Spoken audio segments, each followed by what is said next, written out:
நம்மளோட குடும்பத்தில் இருக்கிற, நம்மளோட வீட்டில் இருக்கிற நம்ம பாட்டியை, நம்ம அம்மாவை, நம்ம அக்காவை, நம்ம தங்கச்சியை பற்றின ஒரு தீர்மானம். அதை பற்றி பேசுகிறதுக்கு, அவங்களுக்காக பேசுகிறதுக்கு நம்ம மனசில் இருந்து, நம்ம இதயத்தில் இருந்து பேசுகிறேன். இதுக்கு முன்னாடி இந்த விஜய்க்கு கிடைச்ச இடத்துக்கும்,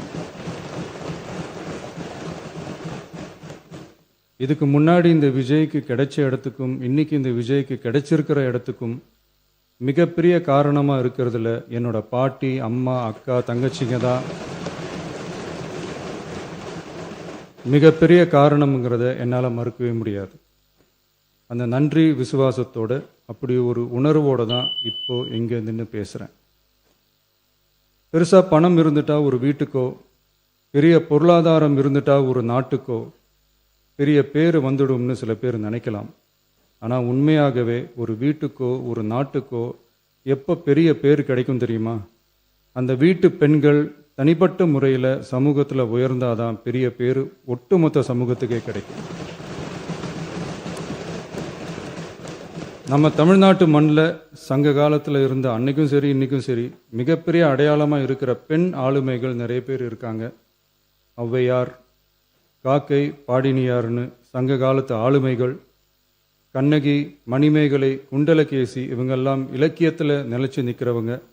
ஆண்டாள், காரைக்கால் அம்மையார், இவங்கெல்லாம் ஆன்மீகத்திலையும் இலக்கியத்திலையும் உயர்ந்த இடத்துல இருக்கிறவங்க. ராணி வேலு நாச்சியார், குயிலி, அம்புஜம் அம்மாள், ருக்மணி லட்சுமிபதி அம்மாள், டாக்டர் முத்துலட்சுமி ரெட்டி அஞ்சலை அம்மாள், மக்கள் சேவகர் அஞ்சலை அம்மாள்னு நம்ம நாட்டோட விடுதலை போராட்டத்தில் கலந்துக்கிட்டவங்க. நம்ம தமிழ்நாட்டு பெண் ஆளுமைகள் நிறைய பேர் இருக்காங்க. சுதந்திர போராட்டத்தில் இருந்து சமூக நீதி போராட்டம் வரைக்கும் கலந்துக்கிட்டவங்க தான் நம்ம தமிழ்நாட்டு பெண்கள். அது மட்டுமா, கல்வி, அறிவியல், அரசியல், நீதி, நிர்வாகம், தொழில்நுட்பம்னு எல்லா டிபார்ட்மெண்ட்லேயும் இன்னைக்கு நம்ம தமிழ்நாட்டு பெண்களோட பங்களிப்பு பெருசாக இருக்குன்றத யாரும் மறுக்கவே முடியாது. அப்படிப்பட்ட நம்ம வீட்டு பெண்களுக்கு அரசியல்லையும் முன்னேற வழிவகை செய்யணும். அதுக்கு உரிய இடஒதுக்கீடு வழங்கணும். பெண்களுக்கு இடஒதுக்கீடு தர்றது ஏதோ சலுகைன்னு நினைச்சிடக்கூடாது. சமூக நீதி சார்ந்தது, அரசியல் அமைப்பு சார்ந்தது. மாண்புமிகு பேரவைத் தலைவர் அவர்களே, நம்ம நாட்டோட மக்கள் தொகையில் ஏறக்குறைய பாதி பேர் பெண்கள் தான். அதனால் அனைத்து நிலைகள்லையும் பெண்களுக்கு சம அந்தஸ்து வழங்கப்படணும். அரசியலமைப்பு சட்டமும் அவங்களுக்கு சமத்துவ உரிமையை வழங்கித்தானே இருக்குது. நம்ம தமிழ்நாட்டை எடுத்துக்கிட்டாலும் ஆண்களை விட பெண்கள் தான் அதிகம். ஓட்டு சதவீதத்தில் கூட அவங்க தான் அதிகம். ஆனால் அவங்களுக்கான அரசியல் இடம்னு பார்த்தா 2021 சட்டசபையில் 12 பெண்கள் இருந்தாங்க. இப்போது இந்த 2026 சட்டசபையில் 23 பெண்கள் இருக்கிறாங்க.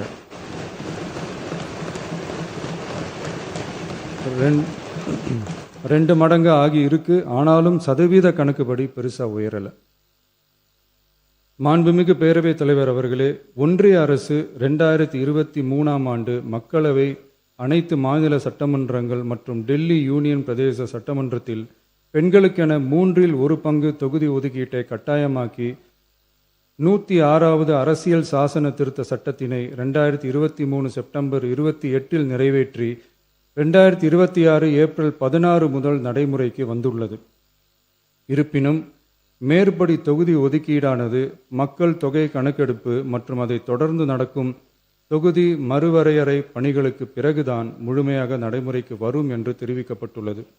மேலும் ஒன்றிய அரசு 2026ஆம் ஆண்டு 131வது அரசியல் சாசன திருத்த சட்ட மசோதாவையும் 2026ஆம் ஆண்டு தொகுதி மறுவரையறை சட்ட மசோதாவையும் தாக்கல் செய்து 2026 ஏப்ரல் 17 3/2 உறுப்பினர்களில் ஆதரவு இல்லாமல் மசோதா நிறைவேறவில்லை.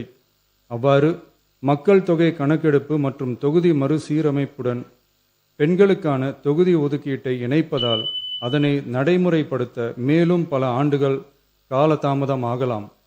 மாண்புமிகு பேரவைத் தலைவர் அவர்களே, நாடாளுமன்றம் மற்றும் மாநில சட்டமன்றங்களில் மகளிருக்கென 1/3 தொகுதி ஒதுக்கீட்டு செய்து சட்டம் நிறைவேற்றப்பட்டிருந்த போதிலும் அதனை நடைமுறைப்படுத்துவதில் ஏற்படும் கால தாமதத்தினால் அச்சட்டம் நிறைவேற்றப்பட்டதன் நோக்கம் நிறைவேறாமல் காலம் தாழ்த்தப்படும் சூழ்நிலை உருவாகியுள்ளது.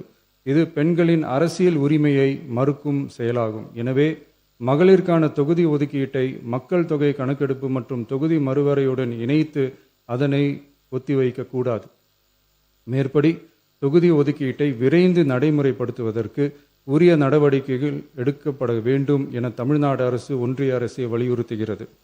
மாண்புமிகு பேரவைத் தலைவர் அவர்களே, நம்ம டிவிகே அரசு பெண்களுக்கான அரசியல் அதிகாரம் வழங்குறதுல முன்னோடி மாநில அரசாதான் இருக்கு. 4 பெண் அமைச்சர்கள் இருக்கிறாங்க. பெண்கள் பாதுகாப்புக்கு சிங்கப்பெண் சிறப்பு அதிரடிப்படை இருக்கு. பெண்களுக்கான பாதுகாப்புல, பெண்களுக்கான இம்பார்ட்டன்ஸ்ல டிவிகே அரசு ரொம்ப கவனமாக தான் இருக்கு. இனியும் அப்படிதான் இருக்கும். உள்ளாட்சியில் பெண்களுக்கு 50% இடஒதுக்கீடு கொடுத்ததும் இன்னைக்கு ஆயிரக்கணக்கான பெண்கள் மக்கள் பிரதிநிதிகளாக மாறி இருக்காங்க. அவங்களோட தலைமை பண்பும் ப்ரூவ் ஆகி இருக்கு. அதே மாதிரி பெண்களோட வெற்றியை சட்டமன்றத்திலையும் பார்லிமெண்ட்லையும் எக்ஸ்டெண்ட் பண்ண வேண்டிய நேரம் வந்துருச்சு. மாண்புமிகு பேரவைத் தலைவர் அவர்களே, இன்று இந்த பேரவையின் வாயிலாக பெண்களுக்கான 33% இடஒதுக்கீட்டை இனியும் தாமதிக்காமல் நடைமுறைப்படுத்த வேண்டும் என்று ஒன்றிய அரசை வலியுறுத்துகிறோம்.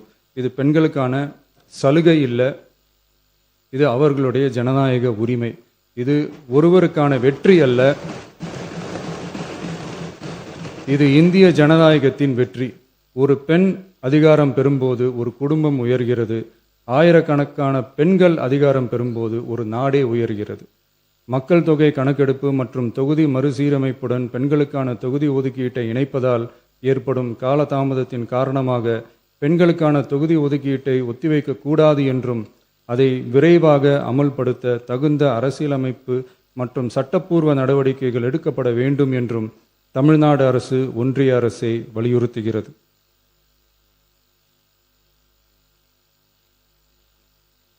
மாண்புமிகு பேரவைத் தலைவர் அவர்களே, டீலிமிட்டேஷன் தொடர்பான ஆலோசனை கூட்டம் தமிழ்நாட்டு மக்களவை மற்றும் மாநிலங்களவை உறுப்பினர்களுடன் தமிழ்நாடு அரசால் நமது தலைமையில் 8/8/2026 அன்று கலைவாணர் அரங்கத்தில் நடந்துச்சு.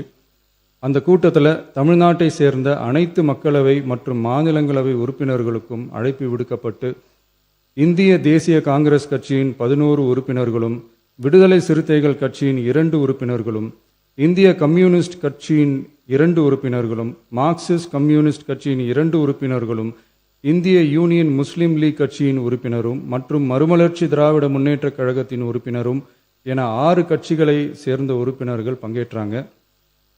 இந்த கூட்டத்தில் டீலிமிட்டேஷன் தொடர்பாக விரிவாக ஆலோசிக்கப்பட்டுச்சு. அந்த ஆலோசனையில் டீலிமிட்டேஷன்னால தமிழ்நாடு மற்றும் தென் மாநிலங்களுக்கு ஏற்படக்கூடிய பாதிப்புகள் குறித்தும் அதை சரி செய்யறதுக்கான வழிமுறைகள் குறித்தும் விவாதிக்கப்பட்டு இறுதியில் டீலிமிட்டேஷன் தொடர்பாக சட்டமன்றத்தில் ஒரு தீர்மானம் இயற்றலாம்னு முடிவானுச்சு. மாண்புமிகு பேரவைத் தலைவர் அவர்களே, இந்தியாவில் 1952ஆம் ஆண்டு முதல் பொது தேர்தல் நடத்தப்பட்டது. அது தொடர்ந்து ஒவ்வொரு 10 ஆண்டுகளுக்கு ஒரு முறை நடத்தப்படுற சென்சஸ் டீட்டெயில்ஸ் படி மக்களவை மற்றும் சட்டப்பேரவை தொகுதிகளின் எண்ணிக்கையை மறுசீரமைப்பு செஞ்சு 1976 வரை தேர்தல்கள் நடத்தப்பட்டது. இந்த நிலையில் 1976ஆம் ஆண்டு 42வது அரசியலமைப்பு சட்ட திருத்தப்படி மக்கள் தொகையை சிறப்பாக கட்டுப்படுத்தும் மாநிலங்களுக்கு டீலிமிட்டேஷன் காரணமாக மக்களவை உறுப்பினர் எண்ணிக்கையில் எந்தவித பாதிப்பும் ஏற்படக்கூடாது என்பதற்காக அடுத்த 25 வருஷத்துக்கு 1971ஆம் ஆண்டு சென்சஸ் படி பாராளுமன்ற உறுப்பினர்களின் எண்ணிக்கை வைக்கப்படும்னு சட்டம் இயற்றப்பட்டது. அதை தொடர்ந்து அதே நிலையை முன்னிறுத்தி 84வது மற்றும் 87வது அரசியலமைப்பு சட்ட திருத்தம் 1971 சென்சஸ் படி மக்களவை தொகுதிகள் நிலைநிறுத்தப்பட்டன. இந்த திருத்தங்களோட நோக்கமே மக்கள் தொகை கட்டுப்பாட்டை செயல்படுத்திய மாநிலங்களின் உரிமைகளை பாதுகாக்கிறது தான். மாண்புமிகு பேரவைத் தலைவர் அவர்களே, அந்த 25 வருஷ லிமிட் இந்த 2026 முடியுது. இதை முன்னிட்டு கடந்த 50 வருஷமாக இருந்து வந்த டீலிமிட்டேஷன் தடையை அகற்றி 2011 சென்சஸ் அடிப்படையில் மக்களவை மற்றும் சட்டப்பேரவை தொகுதிகளின் எண்ணிக்கையை நிர்ணயிக்க நாடாளுமன்றத்தில் ஒரு மசோதா ஏப்ரல் 2026 அறிமுகப்படுத்தப்பட்டு அந்த மசோதா தோல்வியில் முடிஞ்சது. இப்போ மீண்டும் ஒன்றிய அரசு மக்களவை உறுப்பினர்களின் எண்ணிக்கையை 50% அதிகரிக்க செய்து டீலிமிட்டேஷன் மசோதாவை அறிமுகப்படுத்த உத்தேசித்து இருப்பதா சில அரசியல் கட்சிகள் தெரிவிப்பதா கூறப்படுது. இந்த வரக்கூடிய மசோதா குறித்து 8/8/2026 பாராளுமன்ற உறுப்பினர்களோட நடந்த கூட்டத்தில் விவாதிச்சப்போ மேலே சொன்ன மாதிரி தற்போது அறிமுகப்படுத்தப்பட உள்ள மசோதா நிறைவேறினால் ஒவ்வொரு மாநிலத்துக்கும் தலா 50% மக்களவை உறுப்பினர்களின் எண்ணிக்கையை முதலில் அதிகரித்தாலும் அதனைத் தொடர்ந்து 2026 சென்சஸுக்கு பிறகு அரசியலமைப்பு பிரிவு ஆர்டிகல் 81(2)A அதன் கீழ் மாநிலத்தின் மக்கள் தொகையின் அடிப்படையில் தொகுதிகள் மறுசீரமைக்கப்படும். இப்படி செஞ்சா தென் மாநிலங்களின் பாராளுமன்ற உறுப்பினர் எண்ணிக்கை வெகுவா குறைய வாய்ப்பு இருக்கு. கடைசியில் மக்கள் தொகை கட்டுப்பாட்டை சிறப்பாக செயல்படுத்தின தமிழ்நாடு உள்ளிட்ட தென் மாநிலங்களுக்கு பெரும் அரசியல் பிரதிநிதித்துவ அநீதி இழைக்கப்படும். சர்வ வல்லமை பெற்றதா டீலிமிட்டேஷன் ஆணையம் இருக்கு. இந்த அதிகாரத்தை தவிர்த்து பாராளுமன்றத்திற்கே இறுதி செய்யும் அதிகாரம் இருக்க வேண்டும் என்ற கருத்தும் முன்வைக்கப்பட்டது. மாண்புமிகு பேரவைத் தலைவர் அவர்களே, தமிழ்நாட்டு உள்ளிட்ட தென் மாநிலங்கள் மக்கள் தொகை கட்டுப்பாட்டு திட்டங்களை சிறப்பாக செயல்படுத்தி பொருளாதார முன்னேற்றம் பெற்று வரும் நிலையில் கடந்த 50 ஆண்டுகளாக நடைமுறையில் உள்ள மக்களவை மற்றும் சட்டப்பேரவை தொகுதிகளின் எண்ணிக்கையை அப்படியே நிலைநிறுத்த வேண்டிய கட்டாய தேவை உள்ளது. எனவே தற்போதுள்ள மக்களவை உறுப்பினர்களின் எண்ணிக்கையான 543 என்ற அளவிலேயே நிரந்தரமாக வைப்பதற்கும் மாநிலங்களுக்கு இடையேயான எண்ணிக்கை பகிர்வை நிரந்தரமாக வைக்கவும், மேலும் தற்போது மக்களவை மற்றும் மாநிலங்களவையோட விகிதம் 2.2:1 என்ற அளவிலேயே நிலைநிறுத்த வேண்டும். அதற்கு தேவையான மற்றும் உரிய சட்ட திருத்தங்கள் பாராளுமன்றத்தில் கொண்டு வர வேண்டும் என்ற கருத்தை ஒருமனதாக தீர்மானிக்கப்பட்டுச்சு. மாண்புமிகு பேரவைத் தலைவர் அவர்களே, மகளிர் இடஒதுக்கீடு சட்டத்தினை அமுல்படுத்த மேலும் காலதாமதம் இல்லாமல் தற்போது 543 என்ற நிலையிலேயே 1/3 தொகுதி மகளிர் தொகுதிக்கு வருகின்ற 2029 பாராளுமன்ற தேர்தலில் நடைமுறைப்படுத்த வேண்டும் என்ற முன்மொழியும் தீர்மானிக்கப்பட்டுச்சு. ஆகவே மேற்கூறிய காரணங்களால் தமிழ்நாட்டில் உள்ள அனைத்து சட்டமன்ற கட்சியின் தலைவர்களும் ஒருமித்த கருத்தோடு தமிழ்நாட்டை முன்னிறுத்தி கட்சி வேறுபாடின்றி ஒருமித்த குரலில் பேச வேண்டும் என்ற கருத்தை வலியுறுத்தி நாம முன்மொழிகிற தீர்மானத்தை ஒருமனதாக நிறைவேற்றி தருமாறு கேட்டுக்கொள்கிறோம்.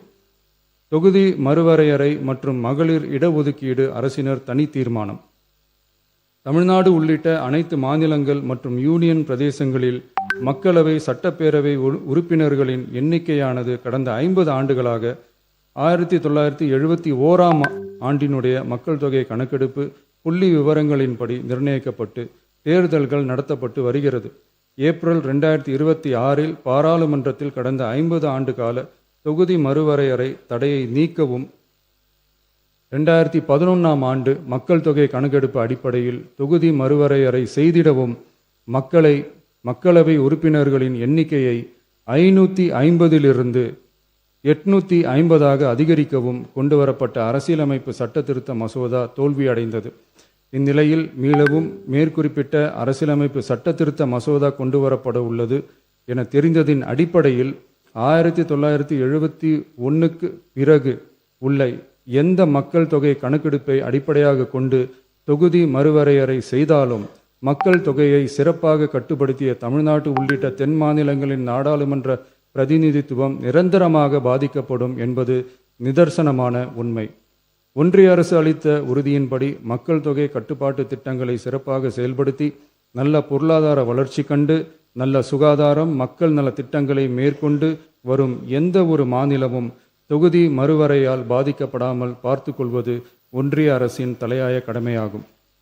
எனவே தற்போதுள்ள மக்களவை உறுப்பினர்களின் எண்ணிக்கையான 543 என்ற அளவிலேயே நிரந்தரமாக வைப்பதற்கும் மாநிலங்களுக்கு இடையேயான எண்ணிக்கை பகிர்வை நிரந்தரமாக வைக்கவும், மேலும் தற்போது மக்களவை மற்றும் மாநிலங்கள் அவையினுடைய விகிதம் 2.2:1 என்ற அளவிலேயே நிலைநிறுத்த வேண்டும் என்றும், அதே வேளையில் பெண்களுக்கான 33% இடஒதுக்கீட்டை காலதாமதமின்றி தற்போது 543 தொகுதிகளின் அடிப்படையிலேயே 2029ஆம் ஆண்டு மக்களவைத் தேர்தலில் நடைமுறைப்படுத்த வேண்டும் என்றும் ஒன்றிய அரசை வலியுறுத்தி தமிழ்நாடு சட்டமன்ற பேரவை கீழ்க்கண்ட தீர்மானங்களை ஒருமனதாக நிறைவேற்றுகிறது. 1. நாடாளுமன்ற மக்களவையின் மொத்த உறுப்பினர்களின் எண்ணிக்கையை 543 என்ற நிலையிலேயே நிரந்தரமாக்க வேண்டும். 2.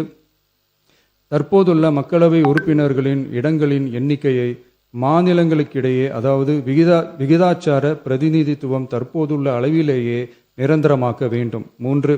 வரவிருக்கும் மக்களவை பொது தேர்தலிலும் அதன் பிறகு சட்டமன்ற பொது தேர்தல்களிலும் 1/3 தொகுதி ஒதுக்கீட்டு பலனை பெண்கள் பெறுவதை உறுதி செய்ய வேண்டும் என ஒன்றிய அரசை தமிழ்நாடு சட்டமன்ற பேரவை ஒருமனதாக வலியுறுத்துகிறது.